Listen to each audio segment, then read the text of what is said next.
উনি কোনো মিল পাচ্ছে না। শুধু তাই নয়, আরো বলছে যে নিতাই চাঁদের গ্রন্থগুলো কোথায় গেল, অদ্বৈত প্রভুর গ্রন্থ কোথায় গেল, গঙ্গার ঘাট কোনটাকে উনি বলবে, অদ্বৈত ঘাট কোথায় ছিল আমি আদৌ জানি না। উনি এই কথাগুলো কোথায় পেয়েছে? আমার মনে হয়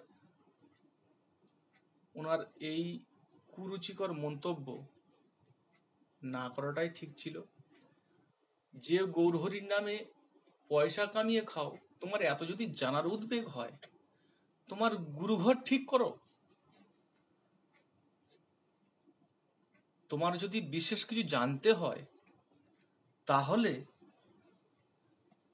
তুমি নবদ্বীপে যাও, নবদ্বীপের নিতাই বাড়ি যাও, সমাজে বাড়ি যাও, আরো গুরু গুরু পরম্পরা করো।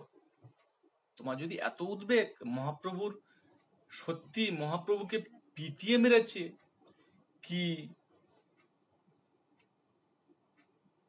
কে গুণ করেছে, তোমার এত উদ্বেগ থাকবে কেন? আমি ইতিমধ্যে একটা সুমন দাদাভাইকে, কীর্তনিয়া কীর্তন সম্রাট, আমি খুব স্নেহ করি, শ্রদ্ধা করি এবং খুব সম্মান করি। আমি জানিয়েছি আমার মনের কথা, এবং কৃষ্ণপাল কৃষ্ণদাকে আমি জানাইনি, তবে আমি জানানোর চেষ্টা করব।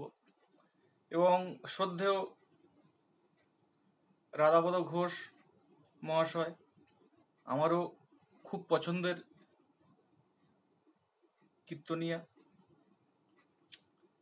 এবং যত নবীন প্রবীণ যত কীর্তনিয়া আছেন, আমি বলবো, তাদের কাছে অনুরোধ করব এটাকে ভাইরাল করার জন্য, এবং বিশেষ চৈতন্য চরিতামৃতের উপরে বিশেষ যেন ব্যাখ্যা তারা করে আমাদের এই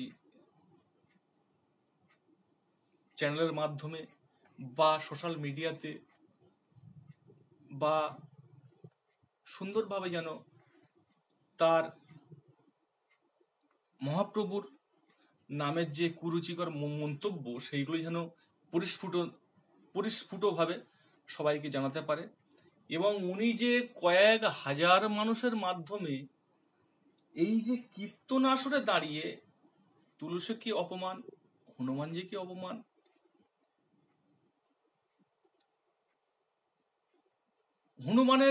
হনুমান 4 যুগ অমর, সেটা আবার জন্ম নিতে পারেন না, সেটা কিরম ভাবে উনি কোন শাস্তে পেয়েছে আমার জানা নেই।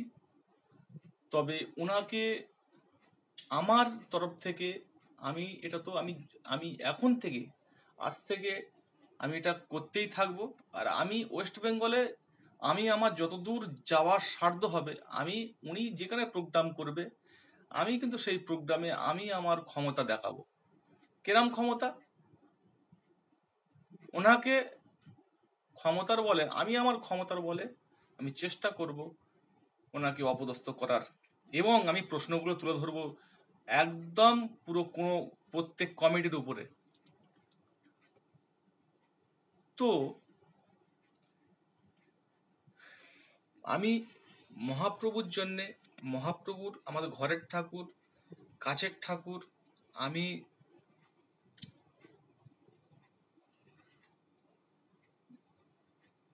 এটাকে বিশেষভাবে প্রতিবাদ জানাই। আর প্রতিবাদ জানাবো না কেন, যদি সব পার্টির জন্য হয়ে আমি ঝান্ডা ধরতে পারি, সব পার্টির হয়ে যদি আমি কিছু কথা বলতে পারি, আমার ঘরের ঠাকুর,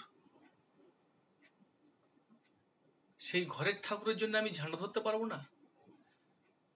মহাপ্রভু তো প্রথম ঝান্ডা ধরে মানুষকে দেখি, কোথায় ছিল সুভাষচন্দ্র, কোথায় ছিল ক্ষুদিরাম, কোথায় ছিল নেতাজি, কোথায় ছিল প্রফুল্ল চাকি, কোথায় ছিল দেশবন্ধু চিত্তরঞ্জন? প্রথম রাজনীতির মূল উপদেষ্টা দিয়েছিলেন শ্রীমন মহাপ্রভুর। প্রথম যখন কাজী শ্রীমন মহাপ্রভুর প্রিয় কীর্তনের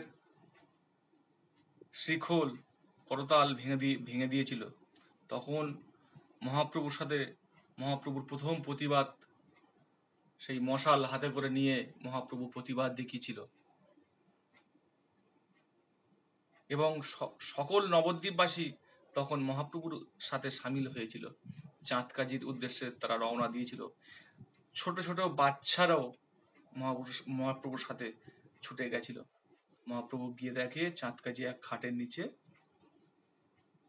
থরথর করে কাঁপছে। তারপরে মহাপ্রভু যখন দাঁড়ালেন, ভিতর দিয়ে চাঁদকাজি ভয়ে জড়সড় হয়ে মহাপ্রভু শরণাপন্ন হলো, মহাপ্রভুর কাছে এলো।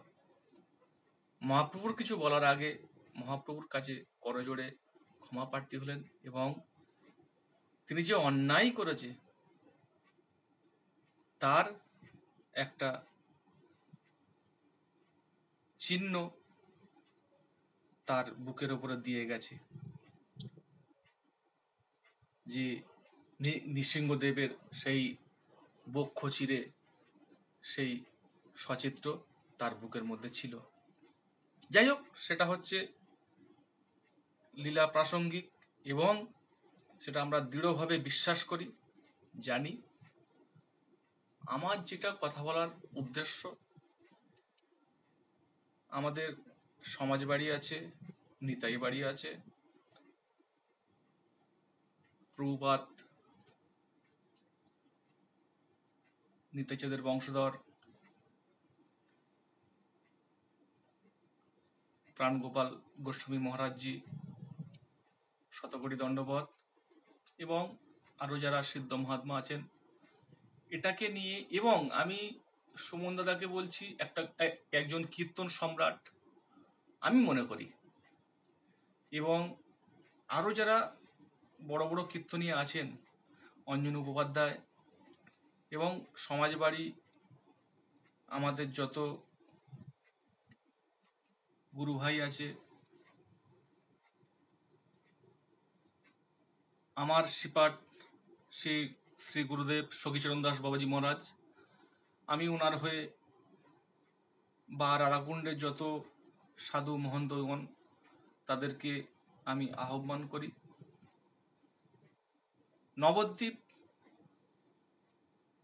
নবদ্বীপ ধাম থেকে এবং যত কীর্তনীয়রা আছে এটাকে প্রতিবাদ করুক, আর নবদ্বীপে একটা বিশেষ ধর্মসভা আয়োজন করা হোক। সেখানে ওই কুখ্যাত কীর্তনিয়াকে আহ্বান করা হোক। উনি যে কুরুচিকর মন্তব্য করে গেছেন তার যথাযথ উত্তর উনি দেবেন, এবং সেই উত্তরে সঠিক তথ্য, সঠিক প্রমাণ উনি কি জানেন সেটাকে সঠিক বিশ্লেষণ করে আমাদেরকে বোঝাবেন। আমাদেরকে না, আমাদের যারা গুরু পরম্পরা এবং নিতাই বাড়ি যারা গোস্বামীগণ আছেন তাদেরকে উপযুক্ত তথ্য দেবেন। যদি না দিতে পারেন তার উপযুক্ত